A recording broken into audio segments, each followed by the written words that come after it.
Most men know alcohol slows them down, but they rarely understand how fast it shuts off burning fat and building muscle. One drink stops progress for an hour. 3 drinks stops progress for 3 hours. If you want a leaner body, this is something you can't ignore. It's driven for health time. Gentlemen, buckle up and let's go. I'm Coach Brian Piranha, and today we're diving into a topic a lot of men in their 40s and 50s need clarity on. And that's alcohol. Not the moral conversation end of this, not the should I never drink again conversation. The real question is this: can you lose fat, build muscle, and stay strong while you enjoy a drink? The short answer is yes. The long answer is yes. But only if you understand how alcohol affects your metabolism, your recovery, your hormones, your progress inside and outside of the gym. Today, I'm going to walk you through the science, the practical rules, and the simple habits you can use so you can enjoy life without sabotaging the results you are working so hard for. Let's get into it. What alcohol does inside your body. Your body treats alcohol as a toxin. That's right. It is toxic to the body. That's why you feel the buzz. It cannot store alcohol. It must process it immediately. This is why fat burning and muscle building pause while alcohol is present. Each drink pauses progress for about an hour or so. And if you have that in your mind, that allows you to think, okay, if I have 1 drink, 2 drink, 5 drinks, how that impacts my overall progress. 1 drink pauses fat burning for an hour, 2 for 2, and so on and so forth. This happens every single time you introduce alcohol. While your liver works to remove the alcohol from your body, the calories you eat are not used for energy or muscle repair. They get stored. This is why belly fat builds up when alcohol is part of a person's routine. Think of a beer belly, right? You know the guys that drink a lot, and by default, they have that gut, that stomach that protrudes over their belt. This is because alcohol itself doesn't turn into fat, but the calories do. And even more importantly, the carbs and the fats get processed that way in the body. They push towards storing rather than burning. Why eating and drinking together cause rapid fat gain? This is a huge trap that a lot of guys fall into. Most people in general drink and eat at the same time, right? That's pretty typical. Think pizza, wings, chips, cookies, late night fast food runs can all hit hard when alcohol is present. This isn't true, but it's almost like the calories multiply. And not only that, because you're inhibited by the alcohol itself into making good decisions, but then it sounds better to order a little extra or have another slice or another handful or another cookie. That's going to add 100, 300, 600, 800 calories more because you're not making good choices, good decisions as a result. A 2010 review on alcohol and appetite found alcohol is the least satisfying calorie source. It doesn't curb hunger at all and oftentimes increases it. That's why bars will have cheaper drinks, think Miller Lite, Bud Light, and then they have the food along with it. You buy a cheap drink and then order the $10, $15 plate of food, thereby multiplying the amount of money you spend and definitely the calories you eat. And most, say, bar food or restaurant food is going to be high calorie anyways, high carbs, high fats. That's a deadly combo to have with alcohol. It's not like you're having a chicken salad and having a beverage, which would be better because the calorie impact of that meal in general will be significantly less. There'll be way less carbs and fats for your body to have to manage as well. If your goal is fat loss, eating while drinking is one of the fastest ways you can gain weight. Can you still lose fat while drinking? Sure, totally. Calorie deficit for the win. You can lose it while you drink, but you have to keep the calories in check. That's the simple truth. If any guy's ever working with me and they do enjoy alcohol, then I need to make sure that they go through the process with me with alcohol. We have to respect it, respect what it does to that person, respect their behaviors around it, acknowledge those to make sure that they understand their strengths, their weaknesses when it comes to alcohol itself. The real problem is the behavior, and it lowers your discipline, poor choices, and encourages overeating. It's not whether you can control behaviors that happen around drinking. It's how do you make drinking become manageable? When you understand the dichotomy, you stay in control with alcohol, and it works really, really well. How does alcohol affect muscle building? Well, men in the 40s care about holding on to as much muscle as you can, as we've talked about in previous episodes. The older you get, the less muscle you will have on your body. It's just the physics of life. And there's several challenges that are created with alcohol. Muscle protein synthesis drops. A study in 2014 by Parr and colleagues found that 8 to 9 drinks after training reduced muscle protein synthesis by 37%. Even with protein intake, synthesis still dropped 24%. Okay, that's meaning that they had a protein instead of just calories, protein specific inside that meal. Another study in 2017 found that alcohol reduces mTOR activation in men after training, and this is a pathway that supports muscle growth. And testosterone drops with high intake of alcohol. Light drinking can cause a temporary rise, but it's very short. Heavy drinking lowers testosterone, and if you guys, you want to be strong in the T and the testosterone, then alcohol has to be considered here.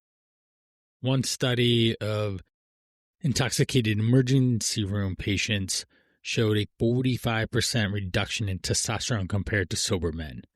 And that would be an easy place to find intoxicated people, especially on a Friday or Saturday night, to study them. And recovery slows down. Alcohol interferes with glycogen replenishment. That means your muscle having carbohydrates stored in the form of muscle glycogen into your muscles.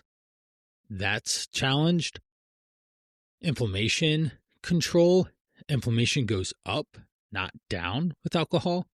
Hydration is an issue. Alcohol is definitely a dehydrate.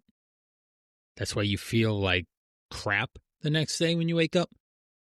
You're dehydrating your body, especially with water. Nutrient absorption, you're just not going to absorb the vitamins and minerals because alcohol interferes. Quality of sleep, of course, we know this directly affects that. And cortisol, the stress hormone, really causes a rise when alcohol shows up with slower recovery and worse performance. A lot of guys will drink and enjoy a beverage or two. That's okay. But if it's every day, do we really need the alcohol? There becomes other questions that you have to start thinking about in the mix in this process.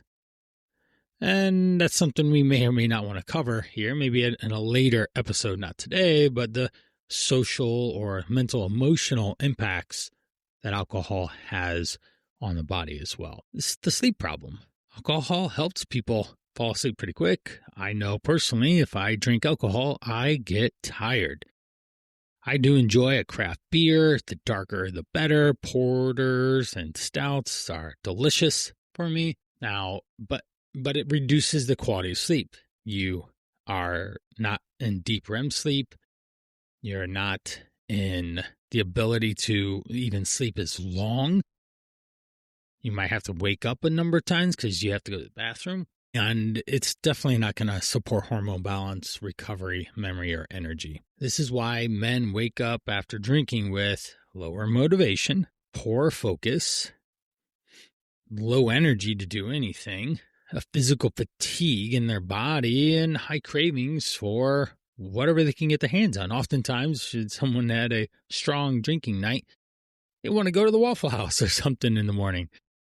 That is a real thing, and then have a large meal, which then further perpetuates more calories in your system, which takes you away from your body weight goals. Frequency and volume, let's talk about that.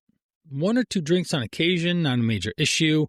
That would be anywhere from, I think, I was just to generalize the total impact of alcohol. 1 shot is 100 calories.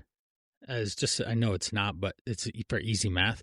Then we have the next thing being beer, 100 to 200, depending on what it is. IPAs are 250 to 300 or so. Mixed drinks can be in that 2 to 4 or 500 calories. Mexican margarita, 500 calories plus, right?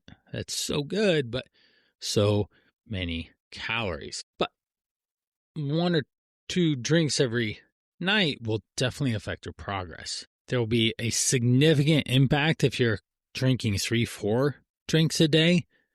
One, you're going to be consuming hundreds of calories in liquid that doesn't benefit the body and takes you away from your goals, but also challenges recovery over not only that one day, but multiple days after. A simple phrase, the more you drink, the more you pay. It's that simple. Now, for me, drinking has off and on become part of my life. I enjoy a cold one, as they would say.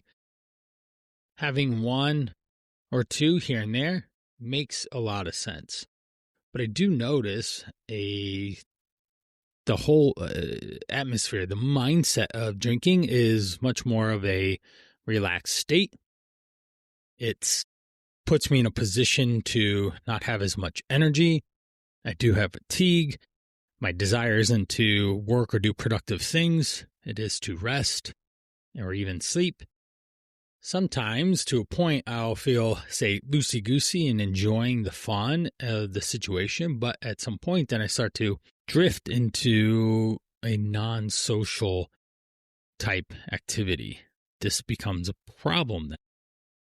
It affects my workouts. I can't lift as much. My patience around my kids isn't as good. My connection with my wife isn't as good. Maybe that night, you know what I mean? But after that, it's not necessarily a great connection there. Short fuse would be a way to do it. Easy to upset. And just the energy doesn't. When I stop drinking and I have longer periods of time without a beverage, then I can definitely feel the impact later in the day or that next morning. And they say alcohol robs you of tomorrow's happiness. I'm not going to quit drinking. I'm just going to obviously be responsible. I'm going to enjoy it when I do have it.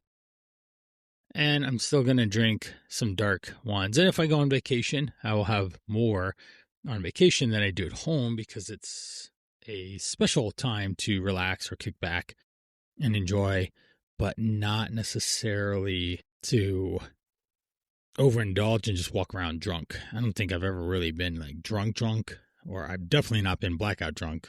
Thank goodness for that. I don't even want to know what that feels like. I'm good without having that life experience. Now, I've also have other clients, example, Tony in the late 40s, come to me with the typical beer belly extended over his belt buckle by a couple inches. Couldn't sleep for better than 5 or 6 hours. He'd drink alcohol, 2 glasses a night of wine or beer. But it was this constant habit that caused him to gain a body shape that he just really didn't like. One day he just finally caught himself in the mirror and said, "Hey, wait a minute here. This is not the way I want to look." He'd take care of himself working out in the gym. He'd walk. But he would never see any, say, changes from the gym setting that he'd do.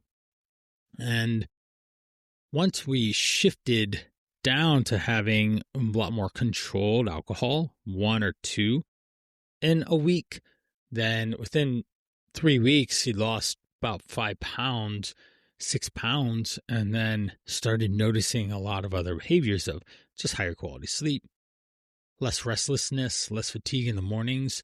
He's able to work and be a lot more proactive in his day-to-day life.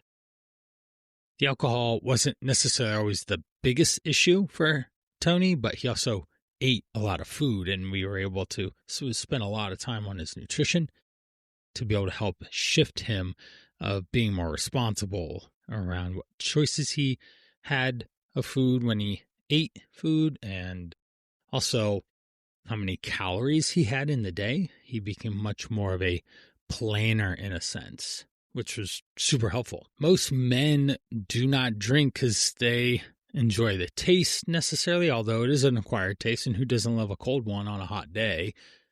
A nice cerveza. They drink to relax or escape some of the pressure, the work stress, financial stress, marriage stress, home stress, car stress. I'm going to be swapping out brakes on my Mini Cooper, and then the van, for any guy who has a Honda Odyssey, you know what the problem, or even any van with the sliding doors, at some point after 100K, the van door stops sliding. And if you have kids, it's really annoying, and it's an automatic, I need to take this thing into the shop to get it fixed. And that's what I'm dealing with right now. My van door, the right passenger one where the kids get in and out regularly, isn't cooperating. I'll have to take that in. I'm looking at an easy $1,000 of car repairs here coming up, which is not fun. And sometimes that's why I don't drink as much, because I have to use the funds toward those things, as you would know too. What's most important is to make sure that you understand your relationship with alcohol, how you use it in your life, whether it's a pleasure social thing or more of a stress relax type thing. You have to have some boundaries around it and have to understand the caloric impact that it has on your body to not overdo it and then end up having it be a big issue, not only just belly fat wise, but your health wise. Now, here's some steps for you to take to help manage alcohol for the better. Number 1 is plan your drinking window. When are you going to drink?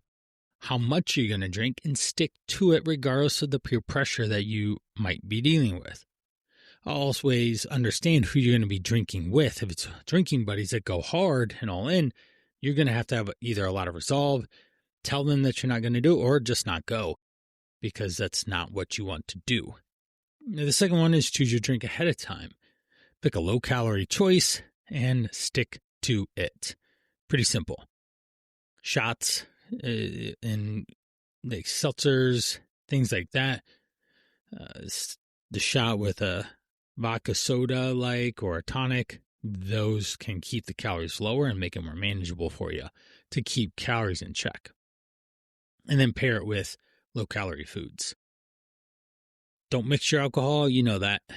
Liquors and beers and cocktails don't necessarily go well either. You want to stop drinking about 3 hours before bed. This will help you manage sleep a little bit better, get away from the effects of alcohol as well, so that your bedtime routine is a lot more calm, relaxed, and enjoyable. Limit drinking to 1 or 2 days per week. Find the best day, the most enjoyable time for you to enjoy that, if you do enjoy alcohol, without it negatively impacting other areas of life. Recovery.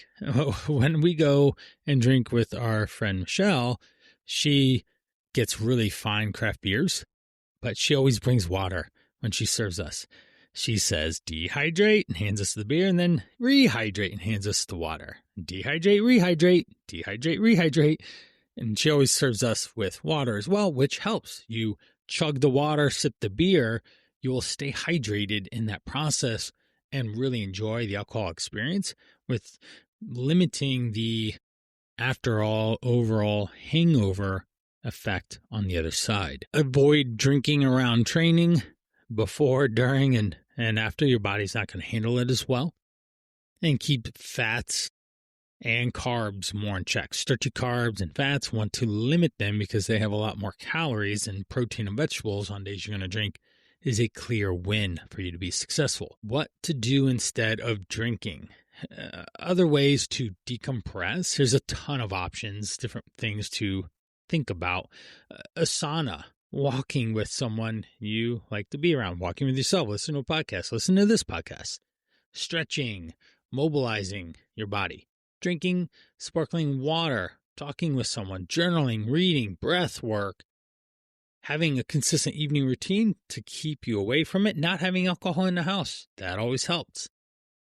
Having high protein snacks that you enjoy, and you may not need the alcohol, especially just simply checking in with yourself of why you want alcohol in the first place. There are some supplements out there that may help. The Z-Biotic, it's a pre-alcohol probiotic. Z-Biotic is a probiotic designed to support your body's ability to break down acetohydrate and acetaldehyde, which is a toxic byproduct of alcohol. And it contributes to the reason that you have headaches, that you have nausea, you have flushing of your body, the dehydration, things like that are where you end up having a lot of problems. Now, this will help you feel a lot better. How do you use it? Well, you're going to take one bottle before you drink and then drink water throughout the rest of the night. There is an official website, Z-Biotic, on where you can find it. There's Amazon. It's spelled Z-B-I-O-T-I-C. Okay. Who will benefit? Guys who have strong hangovers. That will help manage this and feel better the next day. Another one is L-cysteine, is an amino acid that helps your body create glutathione. And this is a major player in the role of detoxing your body and clearing out the acetohydrate. Dr. Eric Serrano recommends 1,000 milligrams to help reduce severity the next day. That's really important. Now, it's not going to protect sleep, your muscle recovery, or hormones. It'll just help clear the toxins a little bit faster, which will help you feel a little bit faster. So how we use this product: take 1,000 milligrams and finish after you finish drinking, and then drink water and electrolytes with it.